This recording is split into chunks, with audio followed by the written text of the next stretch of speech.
Assalamualaikum dan selamat sejahtera. Keracunan makanan yang dianggap sebagai isu terpencil, namun hakikatnya ia merupakan ancaman serius kepada sekuriti makanan negara.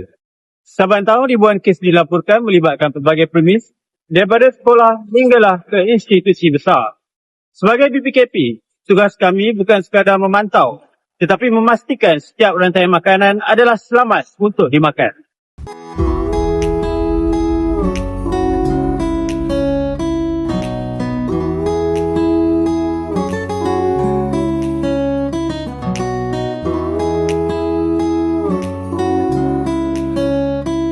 Secara amnya, keracunan makanan disebabkan oleh kontaminasi mikrobiologikal, fizikal dan bahan kimia. Patogen seperti Salmonella, E. coli dan Staphylococcus aureus akan menjadi punca utama. Kegagalan mengawal suhu dan pencemaran silang akan menyebabkan hadirnya patogen seperti Salmonella, E. coli dan Staphylococcus aureus. Oleh itu, pengenalan terhadap HACCP dan mesti merupakan langkah awal dalam mencegah risiko ini. Oleh itu juga, mari kita lihat kedai-kedai yang beroperasi selama 24 jam seperti 7E dan IMAT. Dapatkah mereka mengekalkan HACCP seperti pengawalan suhu dan mengelakkan pencemaran silang di antara pekerja? Jom kita pergi.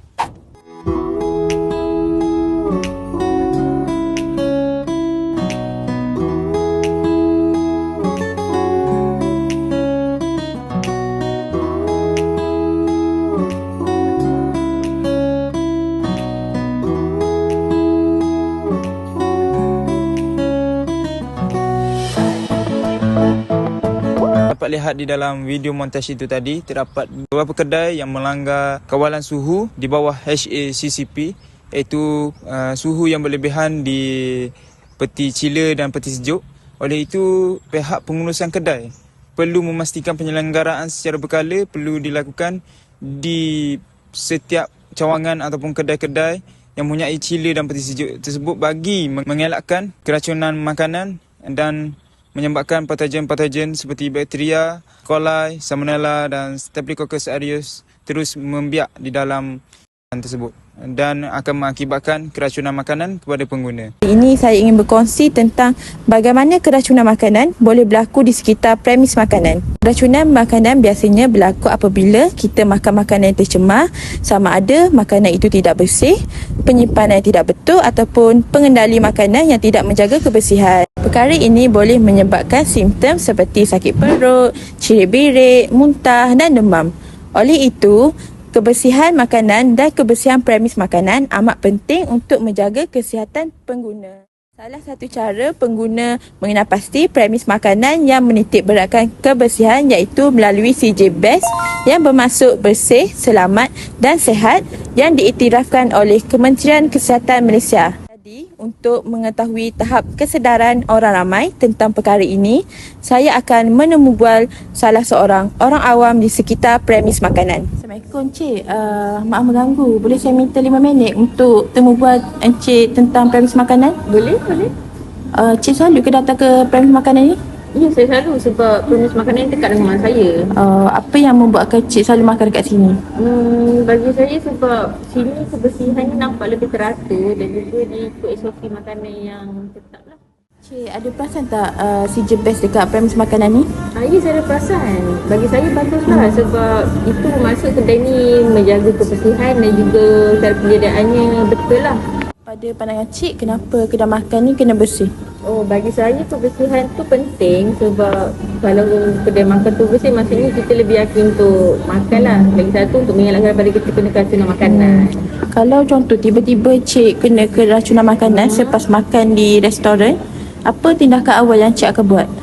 Tindakan awal saya mungkin saya akan pergi ke klinik berdekatan ataupun klinik kesihatan berdekatan. Lepas tu selepas beberapa rawatan mungkin saya akan buat laporan kepada Kementerian Kesihatan untuk melawat dan juga buat spot check dekat premis tersebut lah.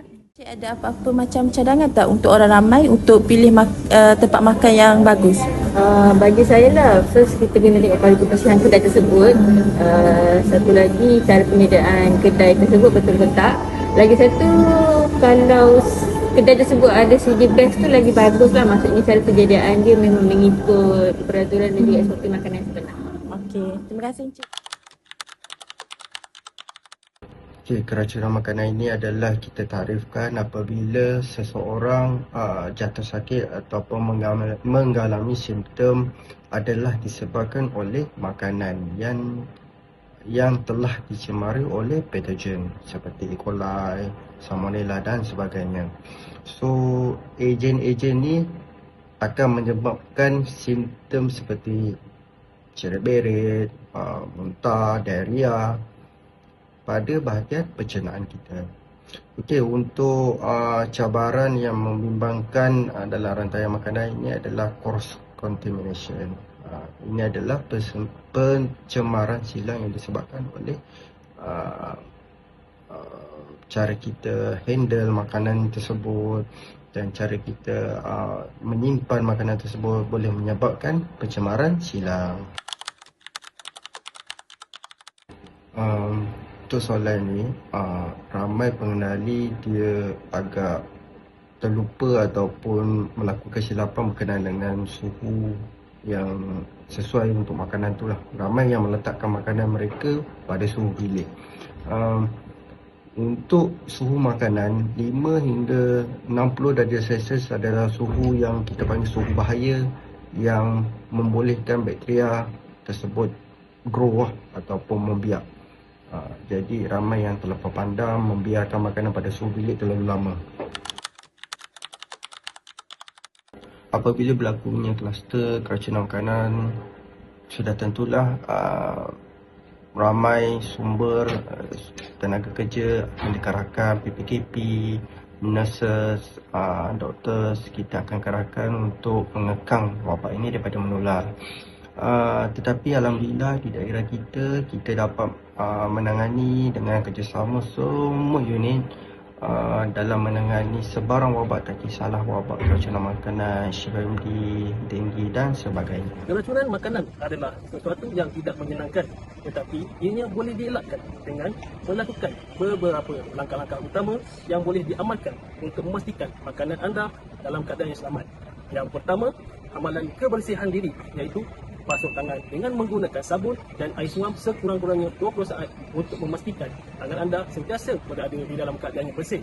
Sekiranya terdapat luka di kawasan tangan, gunakan plaster yang kalis air untuk memastikan kuman tidak berpindah ke makanan. Untuk langkah yang kedua, iaitu pengurusan bahan mentah yang betul, iaitu menggunakan pemotong ataupun pisau yang berbeza untuk makanan bahan mentah dan juga makanan yang sudah siap masak. Dan pastikan bahan-bahan tersebut dicuci dengan bersih dan sentiasa mengalir di bawah air untuk membuang sisa-sisa kotoran ataupun racun serangga. Langkah yang ketiga iaitu memasak dengan suhu yang sesuai. Masakan seperti daging, ayam dan juga makanan laut perlu mencapai tahap yang selamat untuk membunuh bakteria yang berbahaya. Sekiranya makanan itu dipanaskan semula, pastikan ia dipanaskan sehingga benar-benar panas. Dan langkah yang keempat, penyimpanan makanan. Peti sejuk untuk penyimpanan makanan perlu berada di bawah suhu 5 darjah Celsius. Kita juga boleh mengamalkan prinsip P4, iaitu first in, first out. Gunakan bahan yang dibeli terlebih dahulu untuk memastikan makanan yang dibeli terlebih dahulu tidak berada dalam keadaan expired ataupun tak lupa.